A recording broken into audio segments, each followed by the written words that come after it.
The person who spends the most time thinking about money is rarely the wealthiest person in the room. The person who obsesses over every transaction, every line item, every decision, they are often the one who ends up with the least.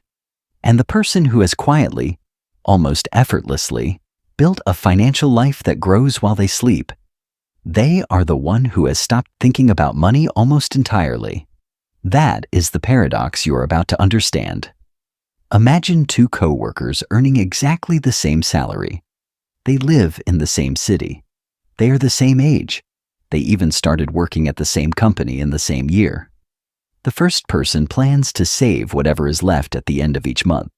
The second person automatically sends 15% of every paycheck into investments before the money ever reaches their spending account. 10 years later, their financial lives look completely different.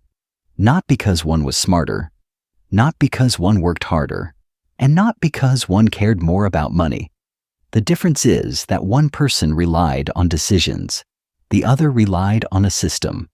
And that difference compounds far more powerfully than most people realize.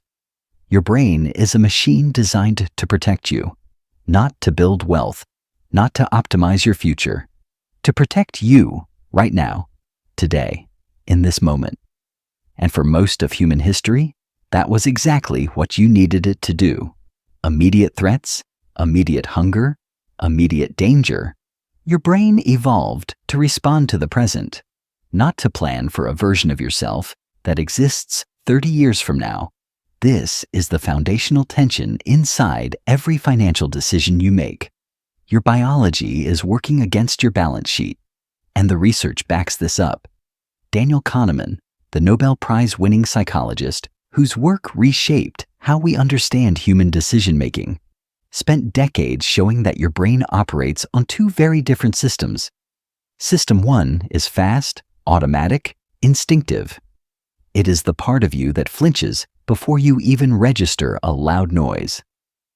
System 2 is slow, deliberate, analytical. It is the part of you that sits down with a spreadsheet and tries to calculate the right financial move. The problem is that System 2 is exhausting. It drains energy, it requires effort, and your brain, at a biological level, is always looking for ways to hand control back to System 1 as quickly as possible. This means that every financial decision you make consciously is costing you something, not money. Cognitive fuel. The limits of cognitive fuel. Think about what your average day looks like. You wake up and you already begin spending it. What to wear, what to eat, whether to check your messages now or after your coffee, whether to take the faster route or the cheaper one. These feel like trivial choices. They feel like nothing. But inside your prefrontal cortex, the region of your brain responsible for judgment, planning, and self-control, each one is a small withdrawal from an account that does not replenish quickly. By the time you get to a meaningful financial decision later in that same day, your brain is not operating at full capacity. It has already used up a portion of its reasoning power on questions that had nothing to do with money. And here is where the wealthy think differently. Not because they have more willpower, not because they are more disciplined, but because they have built systems that remove the need for willpower entirely. That distinction is everything. You have been told, probably your entire life, that financial success is a product of discipline, that you need to try harder, monitor more carefully, think more intentionally about every purchase, be more conscious, be more present, be more rigorous. But the research does not support this, and the financial lives of the world's highest earners do not support this. What you find when you look closely at how genuinely wealthy people manage money is not heroic discipline. It is the quiet, almost boring architecture of automation. Systems that make the right financial move the default. Structures that do not require a decision at all because the decision was made once, at the beginning, and then removed from the equation permanently. The wealthiest people do not think about money less because they are lucky. They think about money less because they engineered a life in which most of the financial work happens without them, designing better defaults. Now consider your own financial life for a moment. How many of your financial decisions require you to actively decide? Every time you want to put money aside, do you have to think about it? Do you have to choose to do it? Do you have to feel motivated enough, organized enough, present enough to follow through? If the answer is yes, then you are fighting against the fundamental architecture of your own mind. Because motivation is not reliable, mood is not reliable, energy is not reliable, and anything that depends on all three showing up at the same time is going to fail more often than it succeeds. This is not a criticism. It is simply how the brain works, and the wealthy have learned to engineer around it. Shlomo Benartzi, the behavioral economist at UCLA, who has spent his career studying how people save, or fail to save, found something remarkable in his research on retirement accounts. When employees had to actively opt into a savings plan, participation rates were low. People intended to sign up. They just kept not getting around to it. But when the default was flipped, when the savings plan enrolled them automatically and required them to opt out if they did not want to participate, participation rates soared. The behavior changed dramatically, not because people suddenly became more financially motivated, not because they received better education about the importance of saving, simply because the choice architecture changed, the default changed, and when the right behavior is the default, most people follow it. That insight has quietly reshaped pension policy in multiple countries. But more importantly, it reveals something fundamental about your brain's relationship with money. You do not need more willpower. You need better defaults. Think about what it means to automate a financial behavior. When your savings transfer automatically on the day your paycheck arrives, you never hold that money in your hands. You never weigh it against something else you want. You never have to choose between future security and present pleasure. The choice is already made. The transfer runs, the account grows, and your brain never enters the equation at all. That is not laziness. That is sophistication. This is why the wealthy do not budget in the traditional sense. Not because they do not care about their money, but because budgeting, the act of actively tracking, reviewing, and consciously reallocating resources, is a System 2 activity. It requires sustained attention. It requires motivation. It requires you to sit down and engage with numbers on a regular basis in a mentally demanding way, even when you do not feel like it. Most people do not feel like it most of the time, and so the budget gets reviewed once, maybe twice, and then quietly abandoned. The automated financial system, by contrast, never requires you to feel like it. The money moves whether you are energized or exhausted, optimistic or overwhelmed, focused or distracted. It does not care about your mood.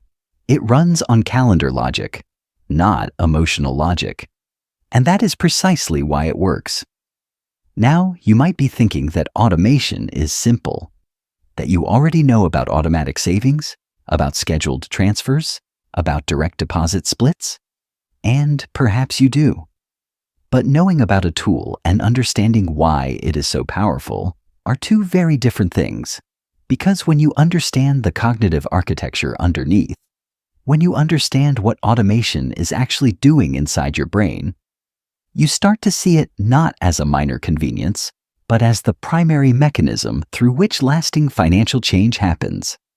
The most powerful thing you can do for your financial life is turn your most important financial behaviors into automatic responses, not a decision, a trigger, not a choice, a habit so deeply embedded that it simply runs. And here is where the paradox deepens. Because the wealthy do not just automate saving, they automate investing, they automate giving, they automate the protection of their assets. Through insurance structures, legal frameworks, account configurations, in ways that do not require them to revisit or recommit regularly. The financial architecture of a genuinely wealthy person is less like an active garden that needs constant tending, and more like a river system that has been carefully channeled once and then runs in the right direction on its own. You, by contrast, may have been taught to think of financial management as something requiring ongoing vigilance. Check your accounts, review your spending, make adjustments, stay on top of it. This is not bad advice for someone who has not yet built the automated architecture, but it is a fundamentally exhausting approach to a problem that does not need to be solved with exhaustion. It needs to be solved with design, overcoming present bias. Consider David Laibson, the Harvard economist who has made a career of studying what he calls present bias, the tendency for human beings to place dramatically greater value on immediate rewards than on future ones, even when the future reward is objectively much larger. His research demonstrates that this is not a weakness of character. It is a feature of the brain's reward system. When you can have something now, the dopamine signal is strong and immediate. When the reward is in the future, the signal is weak and abstract.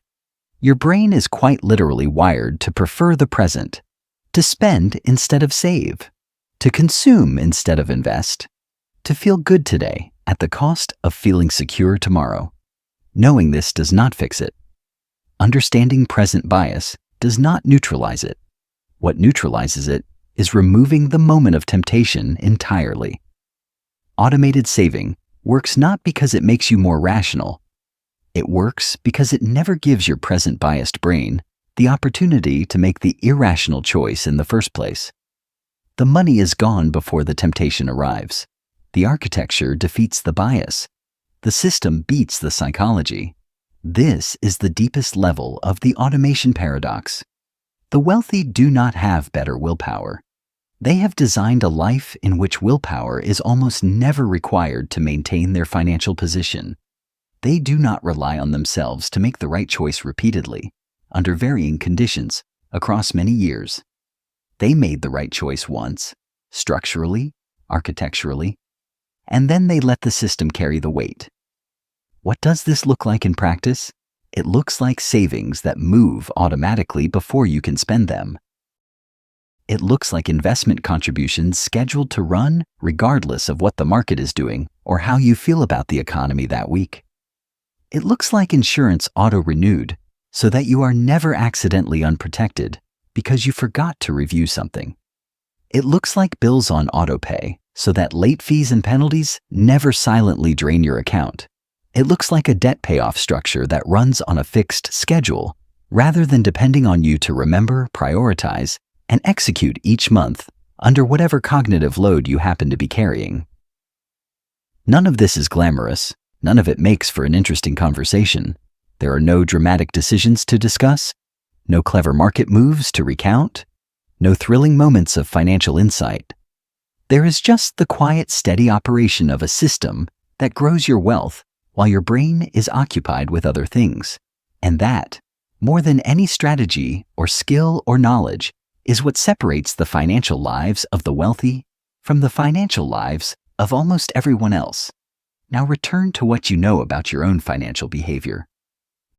Where are you still making decisions that could be automated? Where are you still relying on your motivated, energized present self to show up and do the right thing, when you could instead build a structure that makes the right thing happen automatically? Where are you using willpower as a crutch when design could remove the need for it entirely? Intention versus architecture. Your goals are not the problem. Your goals are probably fine. You want financial security. You want to build something. You want to stop worrying. The goals are right. The gap between your goals and your financial reality is not a gap in intention. It is a gap in system design. The person who sits down every month and manually reviews their spending, manually decides how much to transfer to savings, manually chooses where to allocate their investment contributions.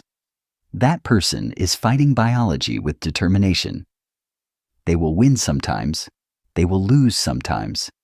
The variance in their behavior will track the variance in their mental energy, their stress levels, their life circumstances.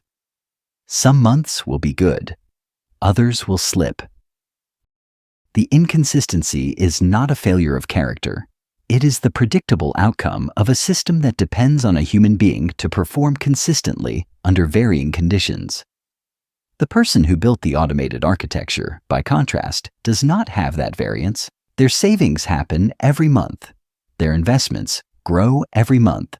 Their financial position improves every month.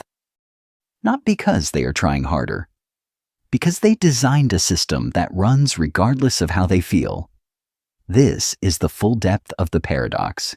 The person doing the most financial thinking is not building the most financial security. The person who thought carefully once about structure, about defaults, about automation, and then stepped back and let the system run, is the one whose wealth compounds quietly in the background while their mind is free to focus on everything else. You were told that wealth required vigilance, that it required active management, that it required you to stay on top of it, always thinking, always monitoring, always making deliberate choices. But what the behavioral science actually shows, and what the financial lives of the truly wealthy actually demonstrate, is that wealth, at its most robust and enduring, requires almost no thinking at all. Because the person who needs to think about money the most is the person who has not yet built the system that makes thinking about money unnecessary. And that is not a paradox anymore. That is just the truth about how wealth actually works. Your 1% moved today. So, how do you cross the bridge from a life of financial anxiety to a life of architectural peace? You do not do it by trying to transform your entire existence by tomorrow morning. You do it by making one small, highly targeted, structural shift today. Look at your financial life not as a series of moral choices, but as a map of friction points. Where is the leak happening? Is it the savings account that remains empty because you wait until the end of the month to see what is left? Is it the subscription you always mean to cancel but keep forgetting? Is it the credit card bill you manually process every single cycle, dragging your brain through the mud of numbers and regret? Pick just one. Go into your banking app right now while your mind is clear and your energy is high. Set up a single automated rule.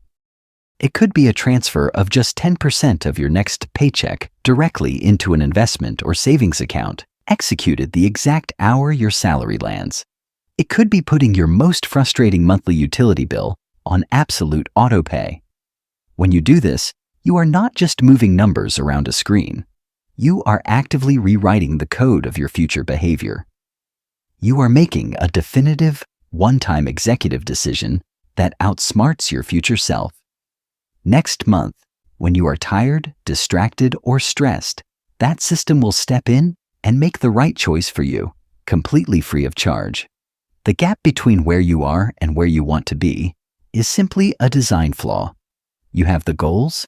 Now, build the architecture. Stop fighting your biology with willpower and start outsmarting it with structure.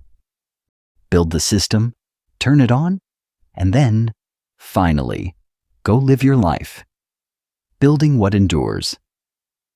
But there is one final misconception that keeps people from embracing this idea. Because for many people, stepping back feels irresponsible. If you are not constantly managing your money, it can feel as though you are neglecting it, and yet, something in this idea will resist you. Because you have likely been taught, implicitly or explicitly, that to disengage from your finances is to be irresponsible, that vigilance is virtue.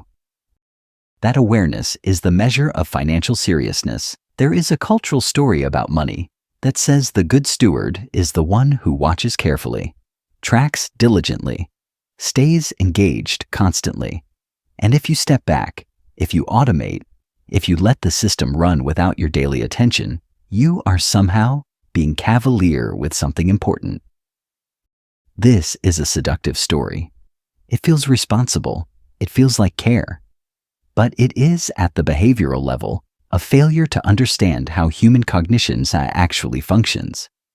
Vigilance that depends on consistent motivation will fail under the conditions of a real life. Systems that do not depend on motivation will not. Responsibility, in the context of personal finance, does not mean thinking about money more. It means designing a financial life that works even when you are not thinking about it at all. That is the standard the wealthy hold themselves to. Not, am I paying attention, but is my system sound?